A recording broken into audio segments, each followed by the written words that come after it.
Corona के नए variant की विदेशों में फैलने की सूचना है। अभी तक भारत में नए वेरिएंट की उपस्थिति की कोई सूचना नहीं है, लेकिन सावधानियां अत्यंत ज़रूरी है। इसलिए आज ही हमने बैठक करके कुछ फैसले किए हैं। एक हमने निर्देश दिए हैं कि दूसरे देशों से मध्य प्रदेश में आने वाले यात्रियों के संबंध में भारत सरकार के सर्विलांस के नियमों का कड़ाई से पालन किया जाए।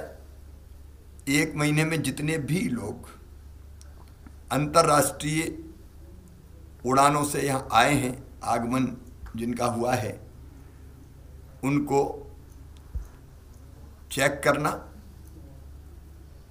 और अगर कोई पाया जाता है संदिग्ध तो उसको आइसोलेशन में रखना, उसकी आवश्यकता है उसके निर्देश दिए हैं। जीनोम सीक्वेंसिंग के सैंपलों की भी हम संख्या बढ़ाएंगे ताकि अगर कहीं इस तरह की कोई स्थिति बने तो जानकारी का अभाव ना रहे। आज हमने निर्देश दिए जितनी आवश्यक दवाई हैं उनकी उपलब्धता सुनिश्चित कर ली जाए, चाहे वो रेमडेसिविर इंजेक्शंस हो, चाहे दूसरी दवाइयाँ हों अलग अलग तरह की, उसकी सबकी उपलब्धता सुनिश्चित करेंगे। ऑक्सीजन की लाइनों से लेके अस्पतालों की बाकी व्यवस्थाएं, ऑक्सीजन प्लांट्स जो हमने लगाए हैं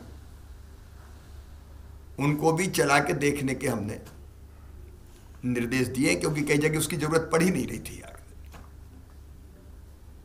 इसलिए आवश्यक जितनी तैयारी है वो सारी तैयारियां अस्पतालों में दवाई के स्तर पर,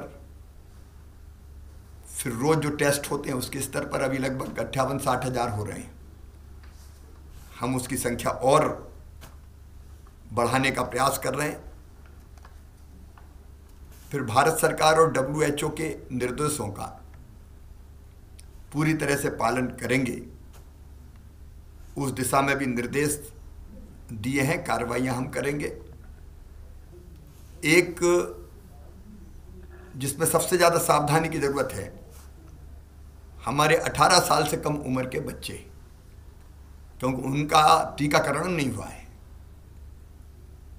और इसलिए हमने तय किया है तत्काल प्रभाव, मतलब कल से, आज तो रविवार है, स्कूल खुलेंगे, लेकिन स्कूल में बच्चों की संख्या 50% होगी। मतलब 6 दिन में से 3 दिन बच्चे पढ़ने स्कूल जाएंगे। 50% कैपेसिटी के कारण 50% एक दिन आएंगे, 50% दूसरे दिन आएंगे। उसके साथ ही स्कूलों को ऑनलाइन क्लासेज चालू करनी पड़ेगी ताकि विकल्प पालकों के पास रहे कि वो अगर बच्चों को स्कूल नहीं भेजना चाहते तो ऑनलाइन पढ़ाई हो जाए। इसलिए विकल्प सामने रहे। पेरेंट्स की इच्छा होगी तो ही बच्चे स्कूल जाएंगे। बिना पेरेंट्स की अनुमति के बच्चे स्कूल नहीं बुलाए जाएंगे। पेरेंट भेजेंगे भी नहीं, लेकिन हम उनकी अनुमति आवश्यक होगी। सेकेंड डोज टीके का लगभग हमारे यहाँ 62% को 62.5% लोगों को लग चुका है। रोज टीके लग रहे हैं, लेकिन 1 तारीख को हमारे टीकाकरण का फिर विशेष अभियान है, महाअभियान। सभी से मैं अपील करता हूं कि पूरी ताकत से जुट के जो शेष बचे हैं सेकंड डोज के लिए या फर्स्ट के लिए भी कोई शेष बच गया है तो उसका टीकाकरण पूरा हो जाए।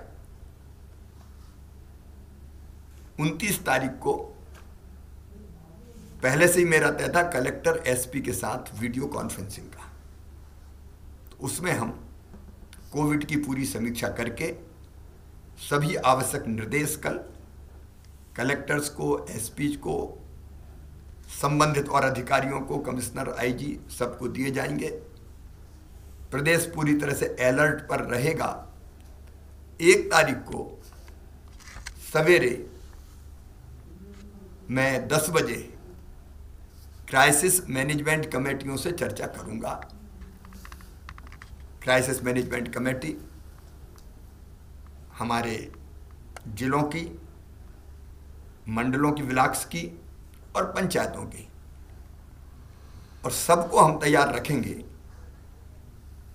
कि अगर तीसरी लहर आती है तो उससे लड़ने के लिए हम कमर कस के तैयार रहें, क्योंकि बिना समाज के सहयोग के ये लड़ाई जीतना कठिन होता। पहले भी समाज के सहयोग से हम लोग जीते हैं।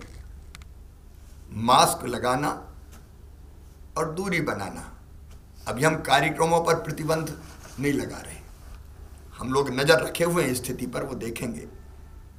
लेकिन ये अपील और आग्रह सभी प्रदेशवासियों से है कि कार्यक्रम में जाएं लेकिन मास्क लगाए रहें, यथासंभव दूरी बनाए रखें, हाथ पहले की तरह साफ करते रहें, और जरा भी लक्षण अगर दिखते हैं तो तुरंत टेस्ट, वैसे भी टेस्ट में सहयोग करें लेकिन तुरंत टेस्ट करवाएं। अभी स्थिति चिंताजनक नहीं है। प्रमुख रूप से 2 शहरों में ही पॉजिटिव केस आ रहे हैं, इंदौर और भोपाल में, और उनकी संख्या भी ऐसी नहीं है जो आज हमारे मन में डर पैदा करे, लेकिन सावधानी जरूरी है, क्योंकि इंदौर से फिर बाकी जगह मालवा और निमाड़ में और भोपाल से आसपास अगर संक्रमण फैला तो वो फैलता है, और इसलिए कॉन्ट्रैक्ट ट्रेसिंग, जो पॉजिटिव पाए गए उनका पूरा ध्यान कि वो आइसोलेशन में रहे, कॉन्ट्रैक्ट ट्रेसिंग, अस्पताल में जाने की जरूरत है तो अस्पताल ले जाने की व्यवस्था, ये हम सब करेंगे, क्योंकि अफ्रीका में और दुनिया के कई देशों में ये जो नया वेरिएंट है वो और ज़्यादा तेजी से फैलता है, ऐसे समाचार आ रहे हैं। इसलिए सावधानी आवश्यक है, और मैं प्रदेशवासियों से अपील करता हूं कि बिल्कुल भी असावधान ना रहें। संक्रमण फैलने से रोकने के लिए जो आवश्यक नियम है उन सब का पालन करें। सरकार आपके साथ मिलकर कोई कसर नहीं छोड़ेगी। हमारी कोशिश रहेगी कि तीसरी लहर ना आए।